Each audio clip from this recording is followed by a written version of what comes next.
वो बाकी जितनी भी चीजें हैं उनमें मौजूद नहीं है, केवल प्रकाश में वो चीज मौजूद है। उसको कुछ कहने की जरूरत नहीं पड़ती, परंतु वह अपने पास वाले को प्रभावित कर लेता है। ज्ञान अपने अस्तित्व मात्र से, वो है इतने मात्र से सबको प्रभावित कर लेता है। इस बात को बताने के लिए ज्ञान को प्रकाश से उपमा दी।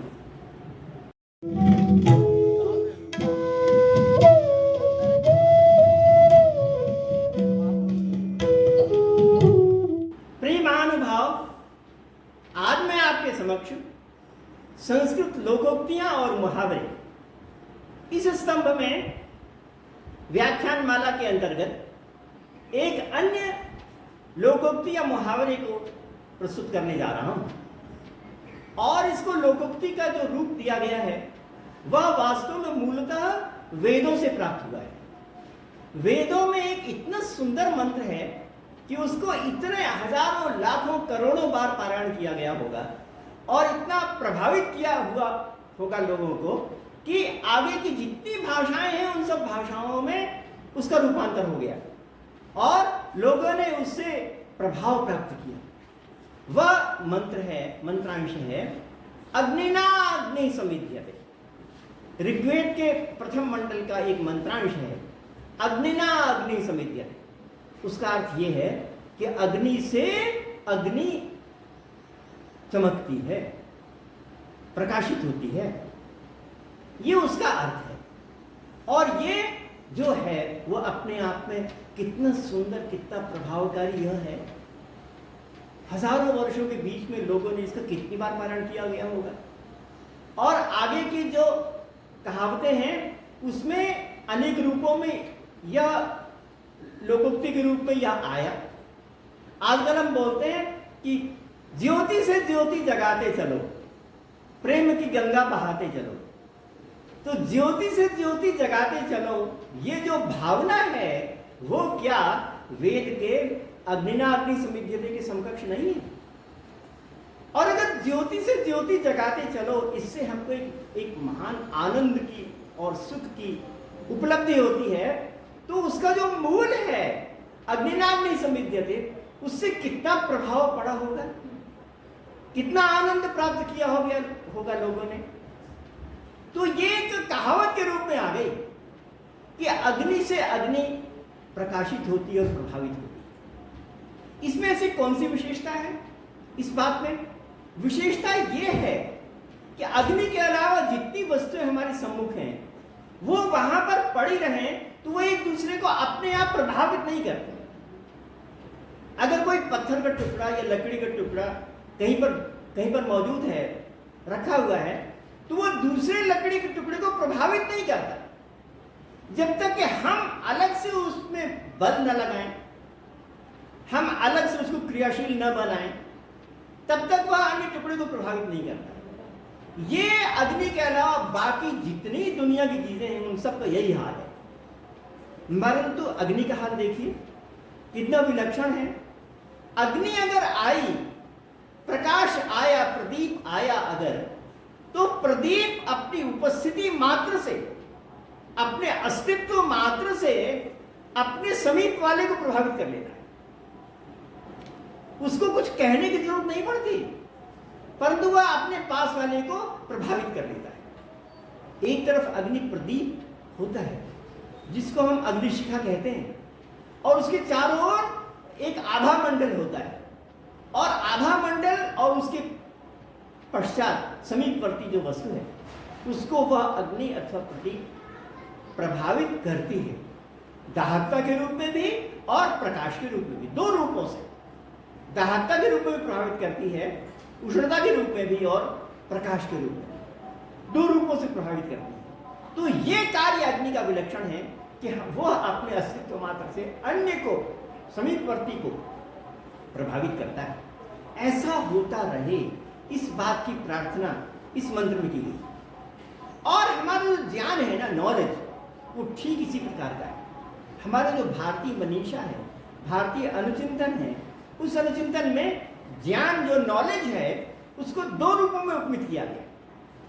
या तो वो जो ज्ञान है वो प्रकाश के समान, अथवा वो जो ज्ञान है उस समुद्र के समान है। वेदों से लेके और उपनिषद तक आगे के जितने भी साहित्य है उसमें ज्ञान को दो प्रकार से उपमा दी गई। ज्ञान प्रकाश है या ज्ञान समुद्र है, ऐसी उपमा दी गई। तो ज्ञान समुद्र है ये क्यों कहा गया? क्योंकि ज्ञान जो इतना व्यापक है कि समुद्र से बड़ा व्यापक हम किसको बता पाएंगे। तो व्यापकता की जो अंतिम सीमा है उसको बताने के लिए समुद्र ही हमारे पास है, इसलिए हमने उससे उपमा दे दी। व्यापकता बताइए, ज्ञान समुद्र के समान है और ज्ञान अपने अस्तित्व मात्र से, वो है इतने मात्र से सबको प्रभावित कर लेता है। इस बात को बताने के लिए ज्ञान को प्रकाश से उपमा दी। वो ज्ञान प्रकाश है क्योंकि वह स्वयं ही सबको प्रभावित कर लेता है। प्रकाश की स्थिति कैसे होती है आप जानते हैं? प्रकाश की जो स्थिति होती है वो ये है कि एक क्षण के लिए भी अगर प्रकाश आए तो मनुष्य के अंदर ऊष्मा, ऊर्जा और अन्य सब को प्रभावित करने की क्षमता आ जाती है एक क्षण के लिए। हमने एक विज्ञान के उपन्यास पढ़ा था, तो उस उपन्यास में लिखा था कि घनी काली रात थी, अमावस्या की घना अंधेरा था और उस घने अंधेरे में एक सेकंड के सहस्रवें अंश, हजारवें अंश के बीच में बिजली चमकी और उस बिजली के बीच में मनुष्य जो कि जंगल में झोपड़ी में बैठा था उसको दिखाई पड़ा कि सामने बाघ है, दिखाई पड़ा और उसने ऐसा कह के सबको, आसपास को और वायरलेस से दूर दूर के लोगों को भी आगाह कर दिया कि यहां पर बाघ है। तो प्रकाश ने क्या काम किया? प्रकाश कब तक आया? एक सेकंड के हजारवें में आया प्रकाश। और उसने क्या काम किया? उसने हमारे अंदर ज्ञान की कलिका, ज्ञान की जो दीप्ति वो हमारे अंदर प्रकाशित कर दी और मेरे अंदर जो ज्ञान आया उससे क्या हुआ? मैंने अपने पास के जितने मिलिट्री के लोग बैठे थे उन सब को मैंने वायरलेस से सूचित कर दिया। तो ज्ञान ने कितना बड़ा काम किया। एक प्रकाश जो कि भौतिक विश्व में है और एक ज्ञान जो कि मेरे अंदर है। जहां तक कि उनकी अपनी दोनों की जो सच्चाई है वो एक ही प्रकार की, एक ही प्रकार की सच्चाई है कि वे दोनों अपने अस्तित्व मात्र से सबको प्रकाशित कर लेते हैं। तो ये जो चीज है भौतिक दुनिया में प्रकाश और मेरे मन के अंदर ज्ञान, ये जो दोनों चीज है वो बाकी जितनी भी चीजें हैं उनमें मौजूद नहीं है, केवल प्रकाश में वो चीज मौजूद है।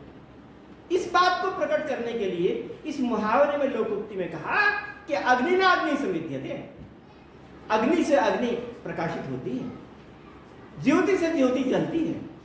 अगर मेरे पास दूसरा कोई हो और मेरे पास ज्योति हो तो मैं उसको दूसरे को प्रकाशित कर दूंगा। चैन है, चैन है, चैन की जो उपमा है और चैन की जो स्थिति है उसकी सबसे अच्छी व्याख्या मैं प्रदीप से दे पाता हूं। चैन की व्याख्या सबसे बढ़िया व्याख्या मैं प्रदीप से दे पाता हूं क्योंकि प्रदीप में ही ऐसी क्षमता होती है।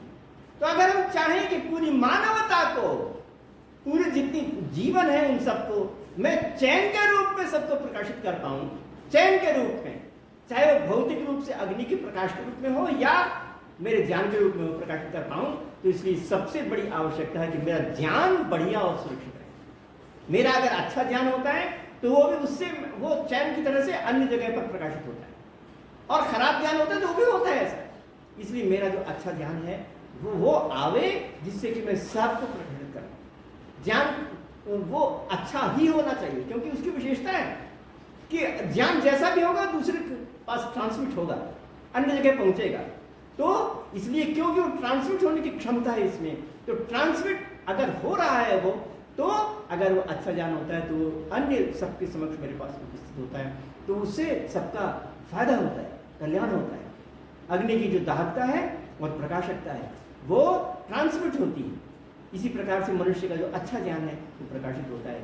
इसलिए इस मंत्र में कहा कि ज्योति से ज्योति जगाते जाओ, अग्नि ना अग्नि समिध्यते इत्यादि बातें यहाँ पर कही। तो आपने इस लोकोक्ति को वेद मंत्र के माध्यम से आपने सुना, मुझे बड़ी प्रसन्नता हुई और आपने मेरी बात को पूरी प्रकार सुना, इसलिए आपको बहुत बहुत धन्यवाद।